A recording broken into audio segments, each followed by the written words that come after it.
Hi, ഞാൻ ഇപ്പോൾ ബെർലിനിലാണ്, ജർമ്മനിയിൽ ഒരു സിറ്റി ടൂറിൽ പോവുകയായിരുന്നു. അപ്പോൾ നമ്മൾ പണ്ട് ഹിസ്റ്ററി പുസ്തകങ്ങൾ മാത്രം പഠിച്ചിരിക്കുന്ന ബെർലിൻ വോളും അങ്ങനെ ഒരുപാട് ചരിത്ര സ്മാരകങ്ങളൊക്കെ കണ്ടു. അതിലുപരി കുറേ ദിവസങ്ങളായിട്ട് ഇവിടെ ജർമ്മനിയിലുണ്ട്. എടുത്തു പറയാം, വളരെ മനോഹരമായ ഒരു രാജ്യം.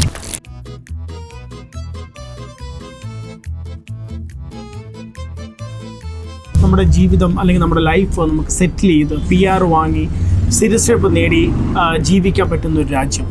ഓരോ രാജ്യവും ഓരോ കാലഘട്ടങ്ങൾ നമ്മുടെ മുമ്പിൽ ഓപ്പൺ ആകും. ആ സമയത്ത് നമ്മൾ കൃത്യമായിട്ട് ആ അവസരം ഉപയോഗിച്ചാൽ നമുക്ക് ആ രാജ്യം സെറ്റിലാകാൻ കഴിയും. ഇന്ന് നമ്മുടെ മുമ്പിൽ നമുക്ക് വളരെ പോപ്പുലറായിരുന്ന UK യും കാനഡയും ഒക്കെ ഏകദേശം അടഞ്ഞ മട്ടാണ്. എന്നാൽ ഇന്ന് ജർമ്മനി വളരെ വൈഡായിട്ട് നമുക്ക് മുമ്പിൽ ഓപ്പണാണ്. ഹെൽത്ത് കെയർ പ്രൊഫഷനുള്ള ആൾക്കാരായിക്കോട്ടെ, IT പ്രൊഫഷനുള്ള ആൾക്കാരായിക്കോട്ടെ, അല്ലെങ്കിൽ സ്കിൽഡ് ലേബർ കാറ്റഗറിയുള്ളവരായിക്കോട്ടെ, ലക്ഷക്കണക്കിന് തൊഴിലവസരങ്ങളാണ് ഇവിടെ. ഞാൻ ഇന്നലെ ഇവിടെയുള്ള നേറ്റീവായിട്ട് അദ്ദേഹം പറയുകയായിരുന്നു, അത്യാവശ്യം ജർമ്മൻ സംസാരിക്കാൻ പഠിച്ചിട്ട് തെരുവിൽ വന്ന് നിന്നാൽ നിങ്ങൾക്ക് എത്ര ജോലി വേണമെങ്കിൽ ലഭിക്കുമെന്നുള്ള തരത്തിൽ ഇവിടെ ആൾക്കാരെ കിട്ടാനില്ലെന്നാണ് പറഞ്ഞത്. സോ നമ്മുടെ മുമ്പിലുള്ള ഏക റിസ്ക് ഫാക്ടറായിട്ട് നമ്മൾ പലരും കാണുന്നത് ജർമ്മൻ ലാംഗ്വേജ് പഠിക്കുക എന്നുള്ളതാണ്. പക്ഷെ നിങ്ങളുടെ ഇഷ്ടമുള്ള ഇനിയുള്ള റെസ്റ്റ് ഓഫ് യുവർ ലൈഫ് സെറ്റിലാക്കാൻ, നിങ്ങളുടെ കുഞ്ഞുങ്ങളുടെ ലൈഫ് സെറ്റിലാകാൻ നിങ്ങളൊരു 6-7 മാസം നിങ്ങൾ ജർമ്മൻ പഠിക്കാൻ തയ്യാറായാൽ നിങ്ങളുടെ ലൈഫ് തന്നെ സെറ്റിലാകും എന്നുള്ള കാര്യം നിങ്ങൾ മറന്നു പോകരുത്.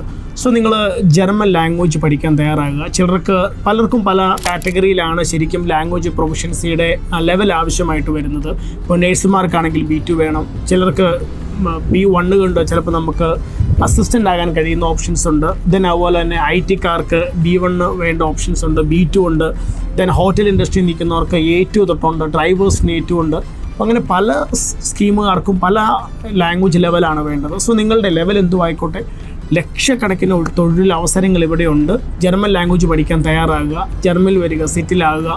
നിങ്ങളുടെ ഫ്യൂച്ചർ ഏറ്റവും മനോഹരമായി തീരട്ടെ. Thank you so much.